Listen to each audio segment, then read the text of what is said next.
So when I originally decided to make this video, it was gonna start something like this. This game, all it does is crash. You've got mail. And to follow that up, it makes UE5 look like the Christ second coming. I don't really mean in the graphics department. The optimization is doo-doo butter. You should have known this shit was going to be ass since they put frame generation in the PC requirements. This is actually, I kid you not, the first game I tried to get a refund on after the 7th crash. That was the last straw. I hopped on the refund page with a quickness. This is going to take time and refund me my money. But no, Gabe was like, "F you scammer gets scammed, you're stuck with that, never pre-order, loser, you're never getting Half-Life free." I honestly was planning to shit on Capcom for 10 to 15 minutes about how bad Capcom messed Wilds up, but I need more footage to cover the runtime of the video, which meant I played the game more. And yeah, my mind kinda changed. Now, I'm a long-time fan of the series, so let's go back to a simpler time, before EA hit a new low with Battlefront 2 and its microtransactions, before Blizzard invented the permanent shit stains that are loot boxes. There's a handheld that reigned supreme, and it was made by Sony, a PSP. And there was a game made by one of the best companies to ever do it, Monster Hunter Freedom, made by Capcom, of course.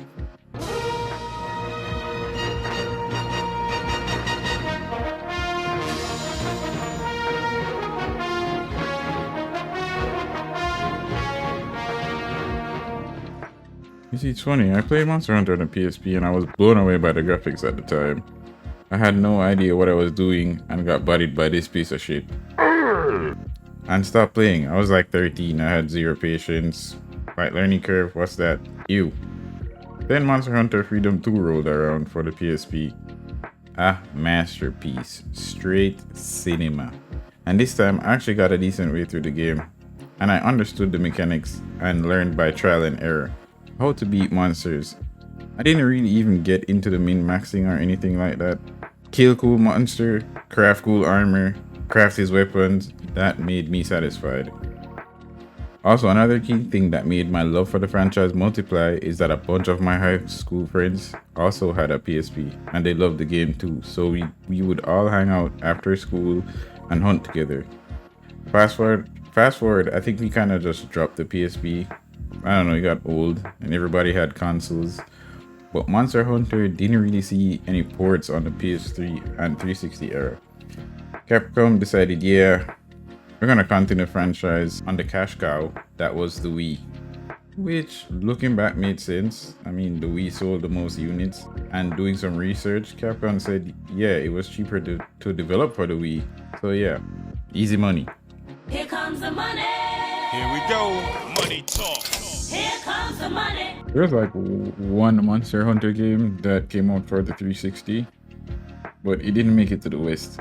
And I didn't have a Wii. Me and my friend group were more into Gears, Halo, and Call of Duty. And then there was the Wii. Weenie Hut Juniors. So yeah, we were desperate for that Monster Hunter high. And what did Caopcom do? Drop Monster Hunter 4 on the 3DS. What? Oh, hell no! That's hell no! No! Another handheld that I and some of my friends did not own. But fast forward some years when we thought all hope was lost, Capcom answered our prayers.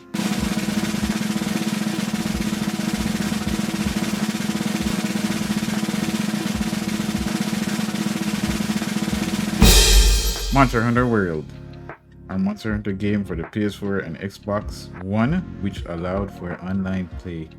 We were hyped. Me and my friends boarded the hype train. In the group chat, we shared every trailer, every weapon showcase that Capcom dropped. We all pre-ordered that game instantly. And oh yeah, that game did not disappoint. We all love that game. I dumped so much hours into that game. I got more into the end game and min-maxing builds, deco farming for different weapon builds. Hell, I even tried out certain weapon types that I didn't play before because the game was that fun and versatile. The post-launch support, Yeah, boy. it was great, as well as they added new monsters and had all kinds of crazy crossover events. They had one with Horizon Zero Dawn, Street Fighter, The Witcher, and a bunch more. They even added Behemoth from Final Fantasy as a monster. Yo, let me tell you, that thing was the skill checks of skill checks. I think I only managed to beat him once, and then Capcom said, Hold up. Wait a minute. and dropped Iceborne. Pay DLC, the best $40 I've ever spent. Iceborne introduced Master Rank for the current monsters and new monsters, which essentially means new armor, weapons, and decorations. So I can chase min-maxing again. Win-win. But eventually the high died down and we needed a new hit. And Capcom, being the wonderful supplier of fun and memories, embarked on making the next-gen Monster Hunter. But before that, they released Monster Hunter Rise on the Switch. Let's just say it wasn't bad, but it wasn't on the scope of Worlds, mainly because the Switch's hardware was really dated at that point. It had that look of Monster Hunters of the past. Obviously, it had better graphics, but to me, it just seemed like a stopgap for Nintendo fans that wanted to see a release on a platform like how it used to be in the past. And once again, Nintendo did have the best-selling console of the generation. And it's quite obvious that the cost to develop Rise was probably significantly lower than Worlds. So once again, easy money. And Rise did sell well, not only on the Switch, because it was ported to the PC and consoles. Yes! Yes! But for me, it just wasn't on the level of Worlds. It did, however, introduce some new mechanics, and the theme of the game was pretty cool. It had a ninja/samurai thing going. I put a couple hours in and kind of stopped playing and just waited for whatever Capcom was cooking up.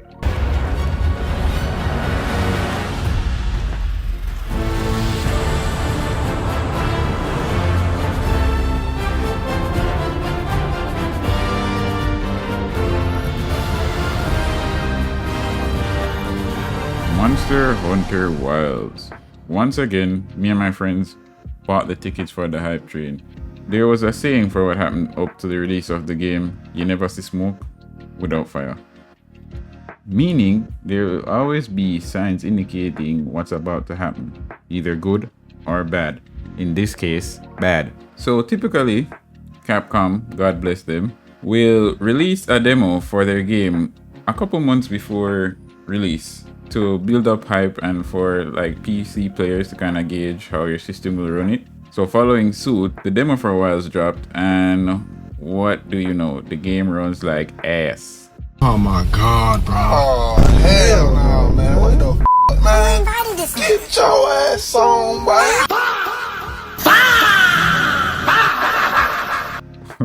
We were kind of shocked. I think out of my friend group, I had the best graphics card. Everybody else had like a 3070, 3060 Ti. You know, 8GB cards. So yeah, the writing was on the wall for them.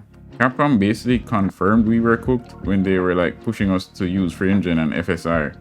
Yeah, so if you were poor or being, you know, frugal and reasonable and not shelling out 1,000 US on a GPU, you're pretty much Capcom kind of took it on the chin and took a play from the typical AAA book and told us, don't worry guys, we'll fix it before release. And you know, I kind of believe them. I honestly thought Capcom would be so ashamed and be like, guys, let's just lock ourselves in the office and tell our families goodbye for 4 months and let's optimize the hell out of this game. Yeah. Capcom, I'll say, they did try to improve before release. They did something I think was done in good faith. They released a benchmark test. I don't think I've seen them do that before, but there's a reason for that. If you ran the benchmark and got unsatisfactory results, well, they covered their asses, and you can't pick a true face when you buy the game and you're getting 20 FPS. So yeah, on the launch, the performance didn't improve much. And following that, the review bombing started.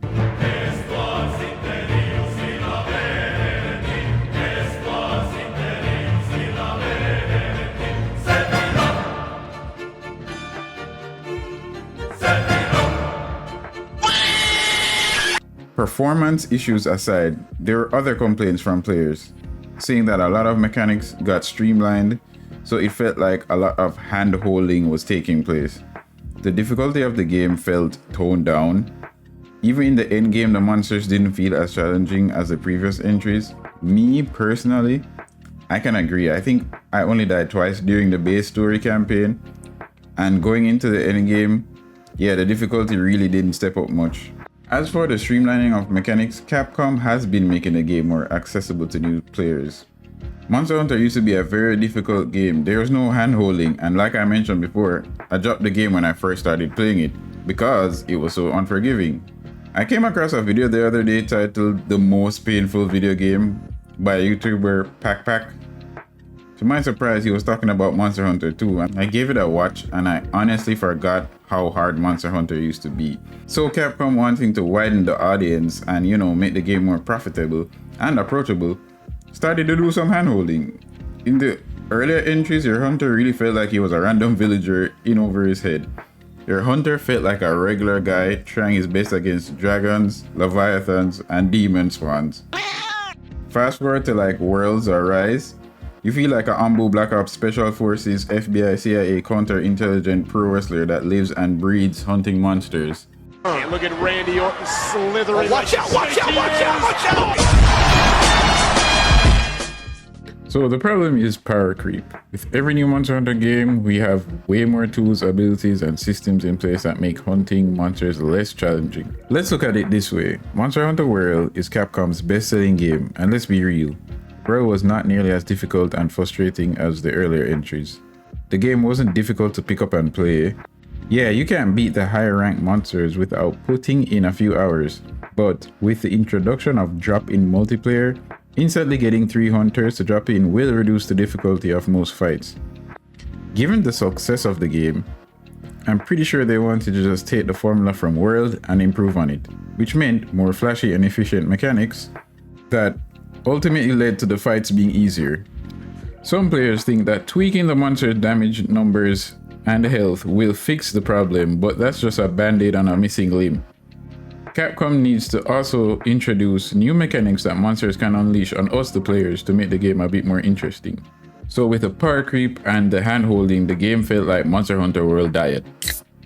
After beating the base story while struggling with crashes and performance issues, I gave the game a break. After the first title update, I was like, alright, let me see if Capcom is on the Hello Games Redemption arc. I booted up the game and hunting the returning monster Bubble Boy, and it was a crash fest. The game legit crashed more than before. I was livid. That's when I first tried to refund the game, and we all know how that went. Fast forward to title update 2, and yet again here I am loading up to see if Capcom did something. And what do you know, the game seemed alright. Played a few hunts. I even told my friend to hop on, and his game crashed before loading up. He tries again, game hits the loading screen, but since he updated the game, he has to load shaders. And let's take a pin here. Let me tell you something. Let me tell you something!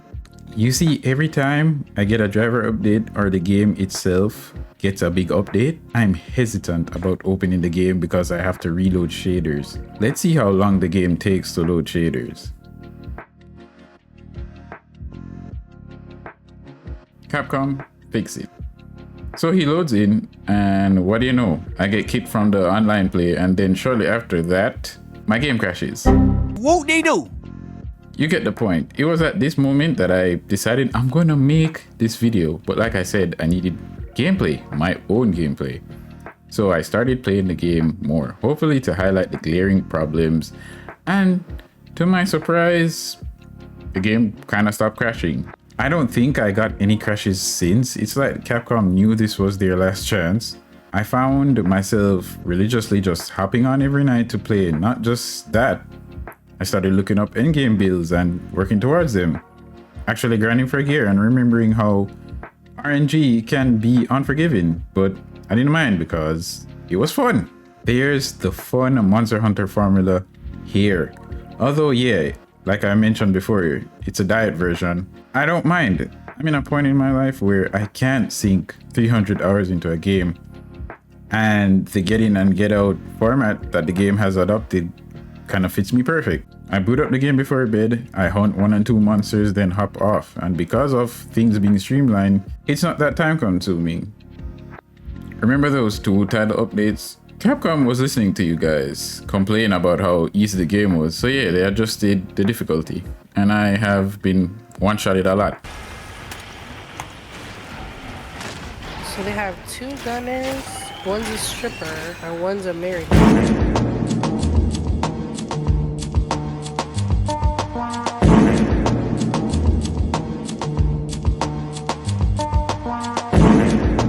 And it's not just me. A lot of you guys have been packed up and carting back to camp a lot. I fail a lot of missions because of you guys. I don't know if placebo has set in, but the performance has seemed to improve. And looking into it, some people have seen improvements performance-wise as well, but there's nothing in the patch notes about performance. Maybe Capcom has silently been trying to optimize the game and don't want to pull any more bad press towards the performance of the game. Or maybe it's not significant for them to feel like they need to say it. I'm not sure. It's probably copium from us fans trying to love this game, but I'm actually glad I didn't refund this game. There's something good here. I'm just hoping Capcom can pull it together and keep dropping good title updates. They really seem to be listening to the community. Capcom is probably one of the handful of studios that take pride in their work and is trying to win back the player base. While working on this video, they announced the Final Fantasy collab, and yeah, it looks freaking sick. It's me. Future me. Well, I guess it's present, but yeah. Since I started recording this video, or well, editing this video, the Final Fantasy collab dropped. And I'm just gonna show you what Capcom has been cooking.